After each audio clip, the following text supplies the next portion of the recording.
இன்றைக்கு இந்த காயினுடைய வாழ்க்கையிலிருந்து கோபத்தின் வெளிப்பாடுகளை பற்றி உங்களோடு பேச போகிறேன். காயினுடைய வாழ்க்கையை நீங்கள் அவனுடைய கோபத்தை சற்று ஆராய்ந்து வாசித்தால் 3 நிலைகளில் கோபம் நமக்குள்ள வர முடியும்னு கண்டுபிடிப்பீங்க. 3 levels of anger. அவனுடைய வாழ்க்கையில் இருந்த 3 நிலைகளில் இருந்த கோபங்கள். முதல் கோபத்தை நம்ம பார்க்க போகிறோம். ஆதியாகமம் 4ஆம் அதிகாரம் 5ஆம் வசனம். காயினையும் அவன் காணிக்கையும் கர்த்தர் அங்கீகரிக்கல. அப்பொழுது காயினுக்கு மிகவும் எரிச்சல் உண்டாகி, எல்லாரும் சொல்லுங்க, மிகவும் எரிச்சல் உண்டாகி அவன் முகநாடி வேறுபட்டது. காணிக்கை செலுத்திட்டு வந்து முகம் சரியில்லை. வேதத்தை நீங்கள் உட்காந்து வாசித்தீங்கன்னா பொதுவாகவே முகம் சரியில்லாதவங்க, ரொம்ப துக்கமாக இருந்தவங்க, தேவ சமூகத்துக்கு போகும்போது அங்கே முகம்லாம் மாறி வந்தது தான் பைபிளில் வாசிக்கிறோம். அன்னாள் ரொம்ப துக்கத்தோடு இருந்தாள். ஆனால் அவள் தேவ சமூகத்தில் போய் வெகு நேரம் ஜெபம் பண்ணினாள். தேவனுடைய சமூகத்தை பாரத்தெல்லாம் இறக்கி வச்ச பிறகு பின்பு அவள் முகம் எப்படி இல்லை, துக்கமாக இருக்கவில்லைன்னு வாசிக்கிறோம். தேவ சமூகத்துக்கு போய் முகம் நல்லபடியாக மாறி வெளியே வந்தவங்க தான் பைபிளில் நிறைய பேரை வாசிக்க முடியும். தாவீதை நீங்கள் யோசிப்பீங்களான்னா 73ஆம் சங்கீதம், நமக்கு எல்லாம் தெரிந்த சங்கீதம், அதில் 3ஆம் வசனத்தில் அவர் சொல்லுகிறாரு, துன்மார்க்கரின் வாழ்வை நான் கண்டபோது வீம்புக்காரையாக அவர்கள் மேல் பொறாமை கொண்டேன். எனக்கு ரொம்ப எரிச்சலாகி போச்சு. எனக்கு இவனில் பார்க்கும்போது அவங்களுடைய செழிப்பு, வளர்ச்சி, அவங்களுடைய மேன்மை, அவங்களுக்கு எந்த ஒரு இடுக்கண் இல்லாமல் அவங்க நல்லா இருக்கிறத பார்த்துட்டு இந்த வீம்புக்காரர் துன்மார்க்கர் மேலே எனக்கு ரொம்ப எரிச்சலாகி போச்சு அப்படின்னு சொல்லிட்டு 16ஆம் வசனத்தில் அவர் சொல்லுகிறாரு, அதை அறியும்படி யோசித்து பார்த்தேன், நான் தேவனுடைய பரிசுத்த ஸ்தலத்தில் பிரவேசித்தேன், அங்கே அவருடைய முடிவை கணித்து நான் கவனித்து உணர்ந்தேன், அது வரைக்கும் தான் எனக்கு व्यसனம் இருந்தது. தேவனுடைய ஆலயத்துக்கு போய் இவருடைய முடிவெல்லாம் நான் நிதானிச்சு பார்த்த பிறகு எனக்கு இருந்த துக்கம், எனக்கு இருந்த எரிச்சலாம் என்னை விட்டு போயிடுச்சுன்றார். பொதுவாகவே தேவ சமூகத்துக்கு வந்தவங்க எரிச்சலெல்லாம் விட்டு வெளியே வந்தது தான் நம்ம பார்க்குறோம். ஆனால் இங்கே ஒரு சம்பவம் இருக்கு. காணிக்க செலுத்த போனவன் வெளியே வரும்போது எப்படி வந்தான்? எரிச்சலோட வந்தான். நான் நினைக்கிறேன் இந்த கோபத்தில் முதல் பகுதியை உங்களுக்கு காண்பிக்கிறேன். இந்த காயினுடைய கோபத்தில் முதல் பகுதி எழுதுங்கன்னா பின்பு விளக்குறேன். Number 1, the first kind of anger எப்படி ஆரம்பிக்குதுன்னா, anger directed against oneself. தன்னைத்தானே நோக்கி செலுத்தப்படும் கோபம், நமக்கு விரோதமாக நமக்கே எழும்புற கோபம், நமக்கே நம்ம மேல வருகிற கோபம். இது முதல் வகையான ஒரு கோபம். இந்த கோபத்தை நான் காயினுடைய வாழ்க்கையில் பார்க்குறேன். எப்படி பார்க்குறேன் அப்படின்னா, பொதுவாக கோபம் அப்படின்னா நம்ம உடனே யார்ட்டையாவது போய் அதை வெளிப்படுத்திடுவோம் இல்லையா? ஆனால் இந்த காயினுடைய கோபம் எங்கே ஆரம்பிச்சதுன்னு கேட்டால், கோபம் உள்ளே வந்த பிறகு, எரிச்சல் உள்ளே வந்த பிறகு ஒரு வார்த்தை கூட அவன் யார்ட்டையுமே பேசலை. தன்னுடைய சகோதரனாகிய ஆபேல் இடத்துல போய் சண்டை போடலை, வாக்குவாதம் பண்ணலை. தேவனிடத்தில் போய் சண்டை போடலை, வாக்குவாதம் பண்ணலை. அந்த கோபம் முழுவதும் எங்கே வச்சுக்கிட்டான்னா தனக்குள்ளே வச்சுக்கிட்டான். அவனுக்கு என்ன கோபம் தெரியுமா? நான் எடுத்துட்டு வந்த காணிக்கையை கர்த்தர் அங்கீகரிக்கலை, ஆனால் என் தம்பியினுடைய காணிக்கை என்ன செய்யப்பட்டது? அங்கீகரிக்கப்பட்டது, ஏற்றுக்கொள்ளப்பட்டது. அப்போ அவனுக்கு என்ன கோபம் வந்துருச்சுன்னா, என் தம்பி செய்தது போல நான் ஏன் செய்யாமல் போயிட்டேன், அல்லது என் தம்பியினுடைய வெற்றி எனக்கே கிடைக்காம போயிடுச்சு. இதுதான் முதல் கோபம். நினைக்கிறேன் கோபத்தில் முதல் கோபம் நிறைய பேருடைய வாழ்க்கையில் எழும்புறது எதுக்குன்னு கேட்டால், நம்ம மேலே எழும்புற கோபம் தான். நான் இது ஒரு பட்டியல் போட்டேன். அநேகருடைய வாழ்க்கையில் கோபம் நம்மளை பற்றி தான், வேற யாரை பற்றியும் இல்லை, நம்மளை பற்றி தான் நம்மளுக்கு கோபம். அதில் ஏபிசிடிலேருந்து அப்படியே எடுத்துகிட்டு வந்தேன், 7 லிஸ்ட்டு போட்டேன். அதில் அநேகருடைய கோபம் எப்படி இருக்குன்னா, முதலாவது தங்களுடைய தோற்றத்தை பற்றிய கோபம், ஆங்க்ரி அபவுட் தியர் அப்பியரன்ஸ். ஏன் நான் இப்படி இருக்கேன், என் தோற்றம். இது நிறைய பேருக்கு தங்கம் மேலே ஒரு கோபம் வருது. ஏன் ஆண்டவர் இப்படி என்னை படைச்சாரு, நான் ஏன் முகம் இப்படி இருக்கு, எனக்கு ஏன் இந்த கலரு, ஏன் என் மூக்கு இப்படி இருக்கு, ஏன் என் கண்ணு இப்படி இருக்கு, ஏன் என் தலை முடி இப்படி இருக்கு. இதை பார்த்து வருத்தப்படுறவங்க நிறைய பேருங்க. அப்பியரன்ஸ். ரெண்டாவது ஒன்று இருக்கு, பேக்ரவுண்ட். எனக்கு ஏன் இப்படிப்பட்ட ஒரு பின்னணி, ஏன் நான் இந்த சூழ்நிலையில் பிறந்தேன், இந்த சூழலில் நான் ஏன் வளர்றேன், ஏன் ஆண்டவர் என்னை வேற இடத்துல பிறக்க வச்சிருக்கலாமே, என்னை வேற ஒருத்தருக்கு பிறக்க வச்சிருக்கலாமே, ஏன் இந்த பின்னணியில் நான் பிறந்தேன்? மூன்றாவது, சாய்ஸஸ். நாம் எடுத்த நம்முடைய சொந்த தீர்மானங்கள் அல்லது தெரிந்தெடுப்புகளை பற்றி கோபம். ஏன் நான் இதை எடுக்காம விட்டேன், ஏன் இதை தெரிந்தெடுத்தேன்? சில பிள்ளைகளுக்கு 1 வருஷம் படிச்சு முடிச்ச பிறகு தான் ஏன் 11th ஸ்டாண்டர்ட் இந்த குரூப்பை நான் எடுக்கலை அப்படின்னு பயங்கர கோவம்.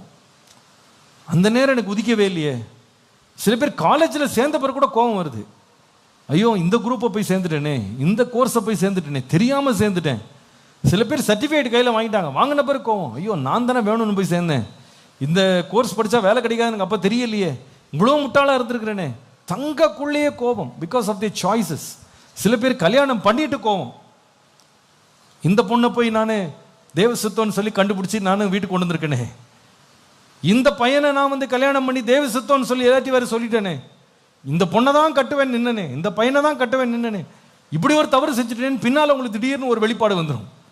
ஐயோ, நான் தானே தப்பு பண்ணேன் அப்படின்னு அவங்களுக்கு ஒரு சாய்ஸ் மேலே ஒரு பெரிய கோபம். 4வது, டிலேஸ். தங்கள் வாழ்க்கையில் ஏற்படும் தாமதங்கள். ஓ, இந்த தாமதங்களால் ஒரே கோபம்.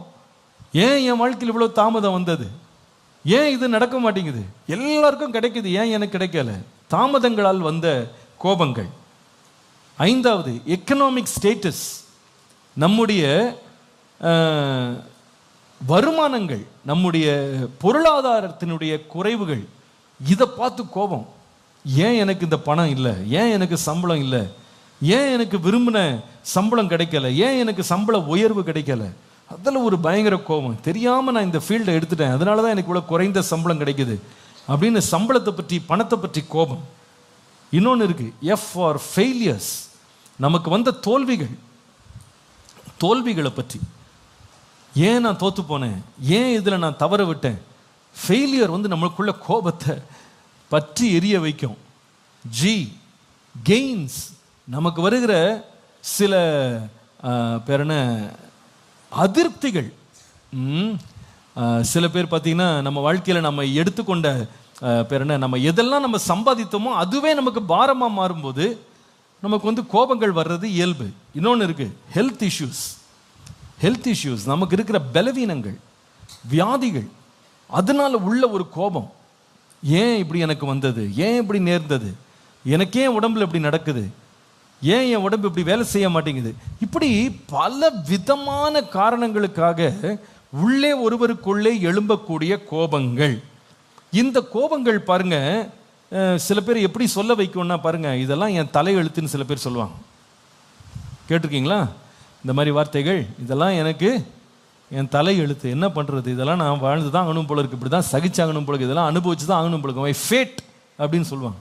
சில பேர் சொல்லுவாங்க, எனக்கெல்லாம் கொடுப்பனை இல்லைங்க அப்படின்வாங்க. என்னது?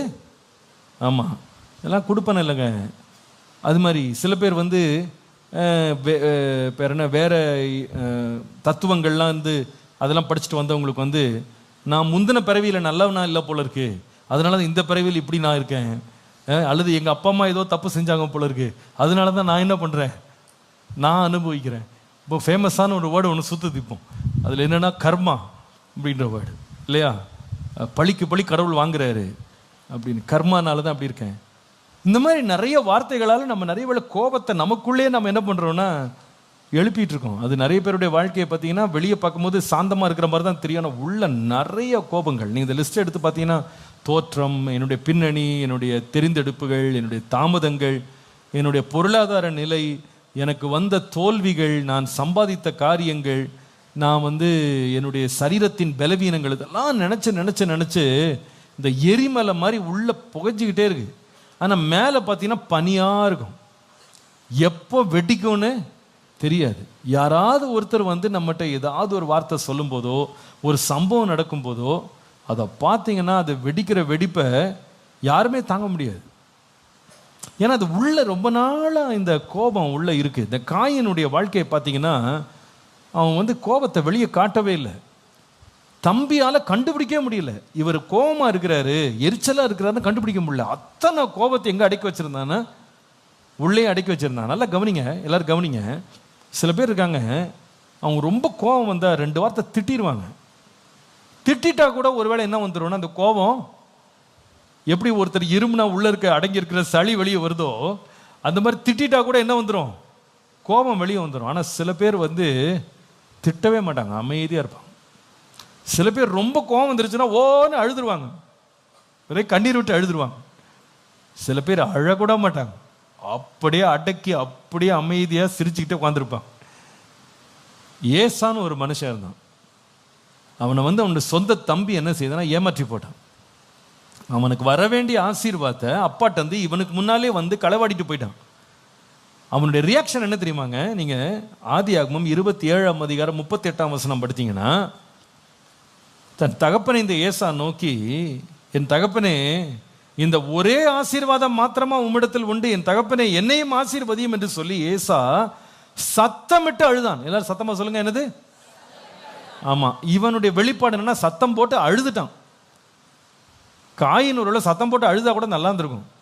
இப்படி என்னுடைய காணிக்கை அங்கீகரிக்காம பட போயிடுச்சே, ஆண்டவர் இப்படி என்ன நிராகரிச்சிட்டாரு, ஏன் இப்படி எனக்கு நடந்ததுன்னு அழுது கூப்பாடு போட்டிருந்தா கூட கோபம் உள்ளத்தோடு என்ன பண்ணிருக்கலாம், வெளியே வந்திருக்கும். ஆனால் அவன் சத்தம் போடலங்க, ஒரு வார்த்தை கூட பேசல, அமைதியாக இருந்தான். இவனுக்கு எதுவுமே பாதிப்பே நடக்காதது போல அமைதியாக இருந்தான். நம்ம ஊரில் ஒரு வார்த்தை யூஸ் பண்ணுவாங்க, சில வெளியில் தடுக்கி கீழே விழுந்துட்டா நீங்கள் போய் எக்ஸ்ரே எடுத்து பார்த்தீங்கன்னா எலும்பு ஒன்றும் உடஞ்சிருக்காது, ஆனால் வலி மட்டும் இருந்துகிட்டே இருக்கும். சொல்ல விளக்குதா உங்களுக்கு? அதுக்கு ஒரு வார்த்தை யூஸ் பண்ணுவாங்க, என்ன காயம்னா ஊமக்காயம்னுவாங்க. எல்லாரும் சொல்லுங்க.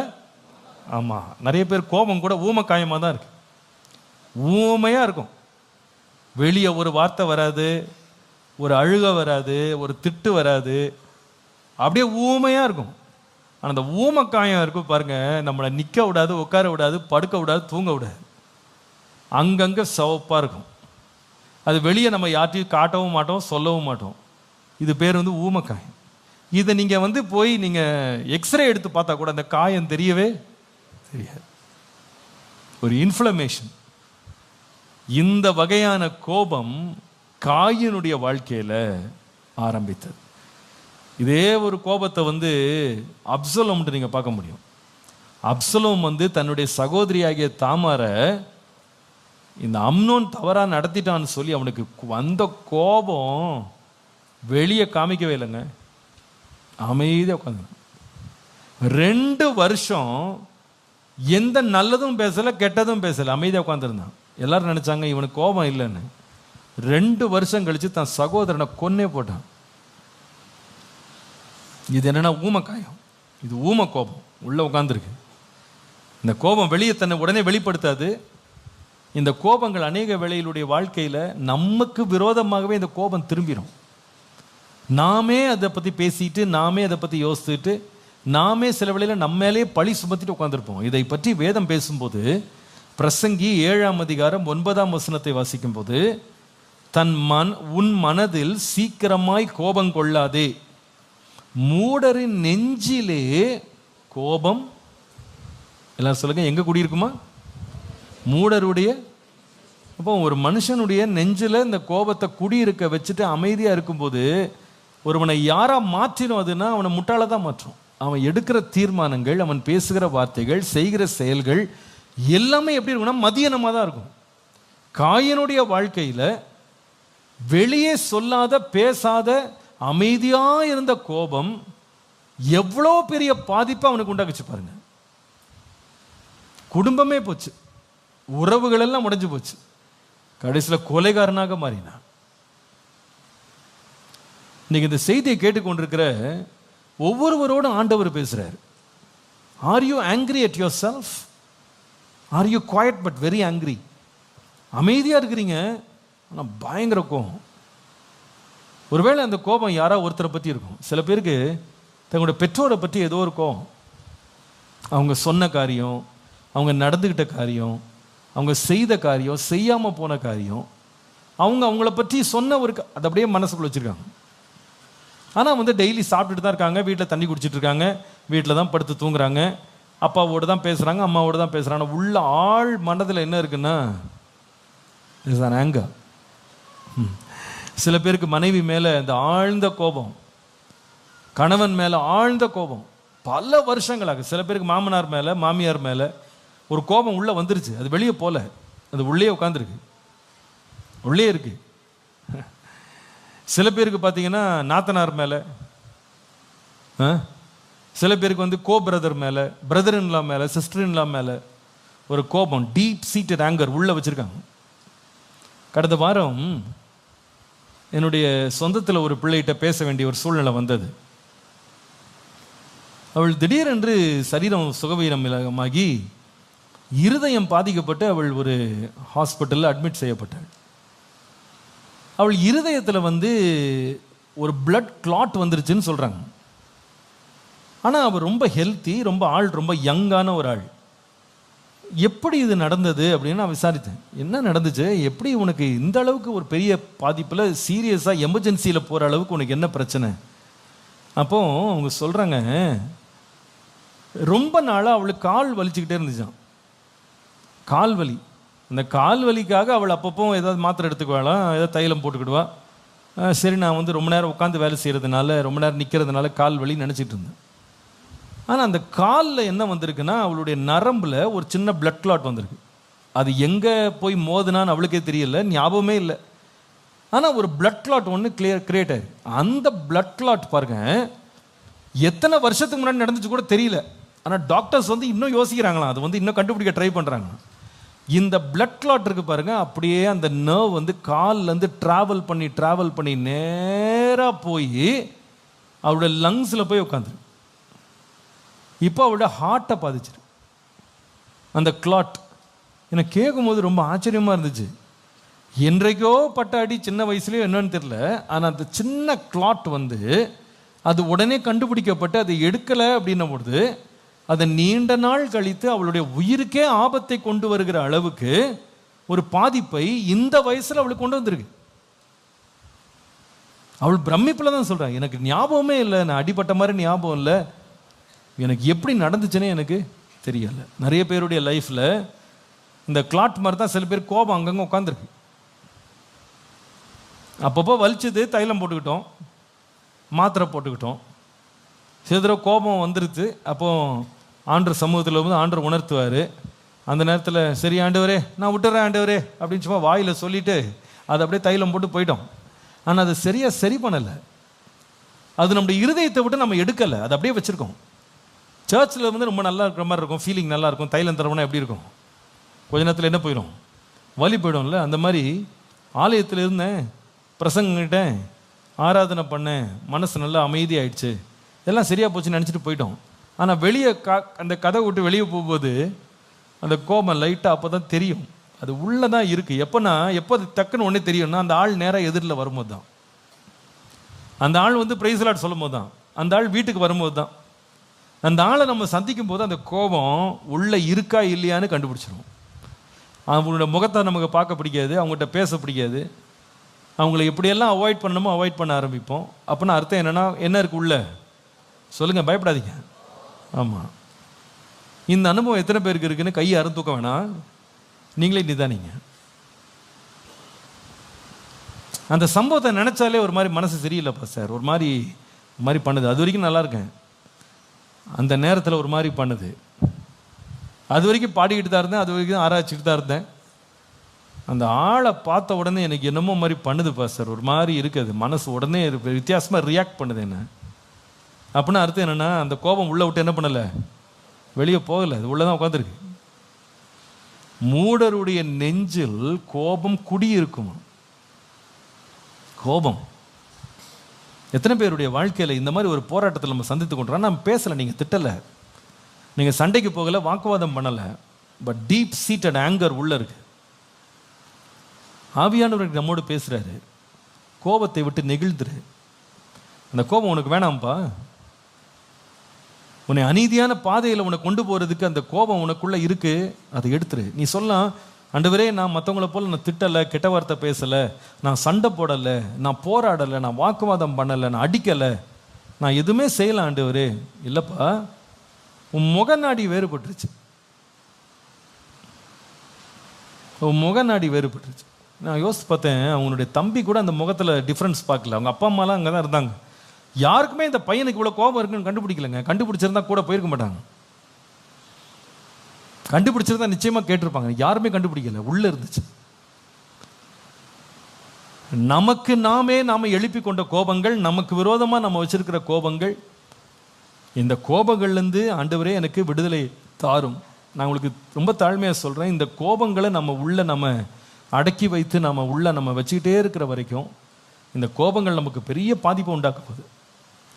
முதல்ல இது நம்முடைய சரீரத்தில் பெரிய பாதிப்பை கொண்டு வரப்போகுது. டீப் சீட்டட் ஆங்கர் இருக்கு பாருங்க, ஆழ்ந்த கோபங்கள் இருக்கு பாருங்க. சொல்றாங்க, டாக்டர்ஸ்ட்ட போய் கேட்டால் சொல்றாங்க, அந்த கோபங்களுடைய விளைவு கிட்னி ப்ராப்ளம்ஸ் வருதுன்னு சொல்றாங்க, ஹார்ட் ப்ராப்ளம்ஸ் வருதுன்னு சொல்றாங்க, ப்ரீதிங் இஷ்யூஸ் வருதுன்னு சொல்றாங்க, நரம்பு தளர்ச்சி வருதுன்னு சொல்றாங்க. அதுக்கப்புறமா பிரெயினில் கூட கிளாட் ஆகிறதுக்கு இந்த ஸ்ட்ரெஸ், இந்த கோபங்கள் நம்ம வாழ்க்கைக்கு காரணமாக இருக்குன்னு சொல்கிறாங்க. இது நமக்கு அவசியமில்லாத ஒரு காரியம். தேவ சமூகத்தில் இன்னைக்கு அந்த மனதளவில் மறைச்சு வச்சிருக்கிற கோபங்களை விட்டுட்டு என்னை சாந்தத்தின் ஆவியினால் நிரப்பும் ஆண்டவரை நம்ம கர்த்தர்ட்ட கேட்டு விடுதலை பெற வேண்டியது அவசியம். விடுதலை பெற வேண்டியது அவசியம். பல வருஷங்களுக்கு முன்பாக அப்பா ஒரு நடந்த சம்பவத்தை அவங்க ஒரு முறை சொன்னாங்க. ஒரு முறை நம்ம சபையின் விசுவாசி ஒரு சகோதரி அப்போ இருந்தவங்க, அவங்களுக்கு அவங்க கிட்னியில் ஒரு ஸ்டோன் ஒன்று உண்டாயிடுச்சு. அந்த ஸ்டோனில் ரொம்ப கஷ்டப்பட்டாங்களாம். ரொம்ப ரொம்ப ரொம்ப ரொம்ப கஷ்டப்பட்டாங்க. அதை ஆப்ரேட் பண்ண முடியாத ஒரு சூழ்நிலையில் அவங்க போயிட்டாங்க. அது அவங்கள ரொம்ப வேதனைக்குள்ள, பயங்கர பாதிப்புக்குள்ள ஆயிடுச்சு. எவ்வளவோ ட்ரீட்மெண்ட் எடுத்தும் சரியாகலை, எவ்வளவோ ஜெபம் பண்ணுறோம், சுகமாகலை. ஒரு முறை அப்பா அவங்க வீட்டுக்கு விசிட்டிங் போயிருக்கும்போது ஏதோ ஒரு ஏவுதல்ல அப்பா ஒரு வார்த்தை கேட்டாங்களாம், சிஸ்டர் யாரை பற்றி ஆகல நீங்கள் ரொம்ப கோபத்தை உள்ள வச்சிருக்கீங்களா, ரொம்ப வருஷமா நீங்கள் ஏதாவது ஒரு கோபத்தை உள்ள வச்சிருக்கீங்களான்னு கேட்டாங்களாம். யாரையாவது மன்னிக்காமல் வச்சிருக்கீங்களான்னு கேட்டாங்களாம். இதை கேட்ட உடனே அந்த சகோதரி கொஞ்சம் அவங்க அப்படியே ஷி வாஸ் ஷேக்கன். அவங்க சொன்னாங்களாம், அழுதுகிட்டே அப்பாட்ட சொல்லியிருக்காங்க, பாஸ்டர் என் மாமியார் மேலே எனக்கு பயங்கரமான கோபம், எனக்கு அந்த கோபத்துலேருந்து நான் வெளியே வரல, அந்த கோபம் எனக்குள்ள எரிச்சல், எனக்குள்ள எழும்பி எழும்பி எழும்பி நான் அவங்களுக்கு நான் ரொம்ப எரிச்சல் ஆகிட்டேன், நான் ரொம்ப கோபம் ஆயிட்டேன். எந்த அளவு கோபம் ஆயிட்டேன் அப்படின்னு சொன்னால், நான் அரிசி புடைக்கும் போது அதில் கல் இருக்கும், சாப்பாடு போடும்போது கல் வரும். ஆனால் என் மாமியாருக்கு அந்த பிளேட்டில் அதை போடும்போது, எனக்கு இவ்வளோ தப்பு செய்கிறேன், எனக்கு இவ்வளோ தீங்கு செய்கிறவளுக்கு கல் இதெல்லாம் எதுக்கு எடுக்கணும், அப்படியே சாப்பிடட்டும், அப்படியே சாப்பிடட்டும்னு அந்த கல்லோடு நான் அப்படியே போடுவேன். பலமுறை ஆண்டவர் என்கிட்ட பேசியிருக்கிறாரு, உனக்கு ஏன் இந்த எரிச்சல், உனக்கு ஏன் இந்த கோபம், நீ மன்னிச்சிரு, அந்த கோபத்தை உனக்குள்ளே வச்சுக்கிடாத, அந்த கோபத்தை விட்டு நெகிழ்ந்துருன்னு எத்தனையோ முறை பேசியிருக்க. நான் விடலை பாஸ்டர், அந்த கல்லோடு அப்படியே சாப்பாடு போடுவேன். இது மாதிரி பல முறை எனக்கு நடந்திருக்கு. நீங்கள் கேட்ட உடனே எனக்கு புரியுது, ஆண்டவர் கொஞ்ச நாளாகவே என்கிட்ட பேசிகிட்டு இருக்கிறாரு. நீ அன்றைக்கு அவ்வளோ கோபத்தில் உங்கள் மாமியாருக்கு சாப்பாடில் கல்லை வச்சு உன் கோபத்தை காட்டினேன், இப்போ உன் கிட்னியில் என்ன வந்திருக்கு, கல் வந்திருக்குன்னு ஆண்டவர் பேசினதான் அந்த அம்மா சொல்லியிருக்காங்க. அப்பா உடனே கேட்டாங்களாம், சரிம்மா நீங்கள் இந்த அளவுக்கு நீங்கள் மெடிக்கல் ட்ரீட்மெண்ட் எடுக்கிறீங்க, சுகமாகலை, ஜெபிக்கிறோம், சுகமாகலை, ஒருவேளை உங்களுடைய வியாதிக்கு இது காரணமாக இருக்குமோ, நீங்கள் ஏன் நீங்கள் ஆண்டவற்றை இதை நீங்கள் விட்டு கொடுத்து உங்களை நீங்கள் தேவனுக்கு அர்ப்பணித்து நீங்கள் மன்னிப்பு கேட்டு நீங்கள் விடுதலை ஆகுங்கன்னு சொன்னாங்க. அந்த அம்மா, பாஸ்டர் நான் உண்மையாக நான் விட்டுற விரும்புகிறேன் பாஸ்டர், எனக்காக ஜெபம் பண்ணுங்க. அப்பா ஜெபிக்க ஆரம்பித்தாங்க. அந்த அம்மா கதறி கதறி அழுதாங்க. அழுது சொன்னாங்களாம், ஆண்டவரே என் மாமியார் எனக்கு செய்த எல்லா கொடுமைகளை நான் மன்னிச்சிட்றேன்ப்பா, நான் மன்னிச்சிட்றேன்ப்பா, என் இருதயத்தை விட்டு அதை எடுத்துருங்க ஆண்டவரே, நான் இனிமேல் அந்த கோபத்தை என் உள்ளத்தில் நான் வைக்க மாட்டேன், என்னை குணமாக்குங்க, என் இருதயத்தில் அந்த கோபத்தை எடுத்துருங்க, அந்த கோபத்தை எடுத்துருங்க, கோபத்தை எடுத்துருங்கன்னு அந்த அம்மா கதறி கதறி அழ ஆரம்பிச்சாங்க. ஜெபித்து கொண்டே இருக்கும் போதே திடீர்னு அந்த அம்மா அப்பாட்ட, பாஸ்டர் நான் பாத்ரூம் போயிட்டு வரேன்னாங்க. என்ன நடந்துச்சுன்னு கேட்டால், அந்த அம்மா பாத்ரூம் போயிட்டு வெளியே என்ன சொன்னாங்கன்னு கேட்டால், அந்த அத்தனை கல்லும் சுக்கு நூறாக நொறுங்கி அந்த அம்மா யூரின்ல அப்படியே வந்துருச்சு. அந்த நாளில் அந்த அம்மா அந்த நிமிடமே 100% she was totally fine, அப்படியே குணமாயிட்டாங்க.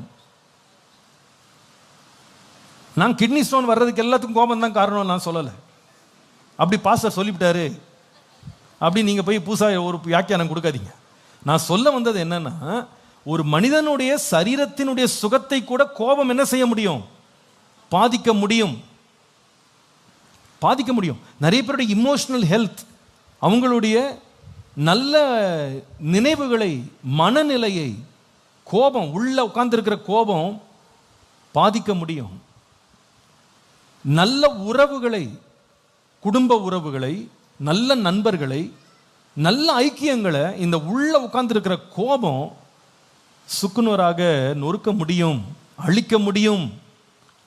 ஆண்டவர் இன்னைக்கு பேசுறாரு, வெளியே நீ பேசாம இருக்கலாம்ப்பா, வெளியே ஒண்ணுமே காமிக்காம இருக்கலாம், ஆனா உனக்குள்ள இருக்க கோபத்தை விட்டு நீ நெகிழ்ந்துரு. உனக்குள்ள அந்த கோபம் குடி இருக்கக்கூடாது. எல்லாரும் சொல்லுங்க, என்ன செய்யக்கூடாது? ஆமா, கோபத்துக்கு எவ்வளவு மேக்சிமம் ஆண்டவர் கொடுத்த ஷெல்ஃப் லைஃப் எவ்வளோ அப்படின்னு கேட்டா, எக்ஸ்பைரி டேட் எப்படி? சூரியன் அஸ்தமிக்கிறதுக்கு முன்னால கோபம், எரிச்சல் தணிஞ்சிடணும். அதாவது அந்த நாளை தாண்டி அடுத்த நாளுக்கு அந்த கோபத்தை கொண்டு போகக்கூடாது. நம்ம வீட்டில் எவ்வளவு நல்ல நல்ல பழம் கூட, நல்ல காய்கறி கூட நீங்கள் வெட்டி நீங்கள் வந்து சமைச்சு மீதி கொஞ்சம் இருக்கும் பாருங்க, அதெல்லாம் எடுத்து போய் குப்பை தொட்டில் போட்டிங்கன்னா, அதை வெட்டி போடும்போது அந்த வெங்காயம் கூட நல்ல ஸ்மெல்லாக தான் இருக்கும், நல்ல வாசமாக தான் இருக்கும். அந்த தோலில் ஒன்றும் பெருசாக ஒன்றும் இருக்காது. ஆனால் அடுத்த நாள் அந்த குப்பையை நீங்கள் திறந்து பார்த்தீங்கன்னா எப்படி இருக்கும்? நாற்றமாக மாறிடும்ல, வாசனை நாற்றமாக மாறும். கோபம் கூட அன்றைக்கு ராத்திரியோட டிஸ்போஸ் பண்ணிட்டீங்கன்னா பிரச்சனை இல்லை. கோபம் வர்றது இயல்பு தான், எல்லாருக்கும் வரும்.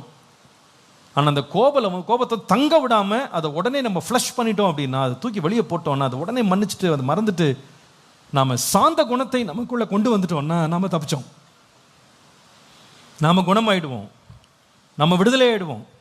அந்த கோபம் நம்மளை கொன்று போடும்.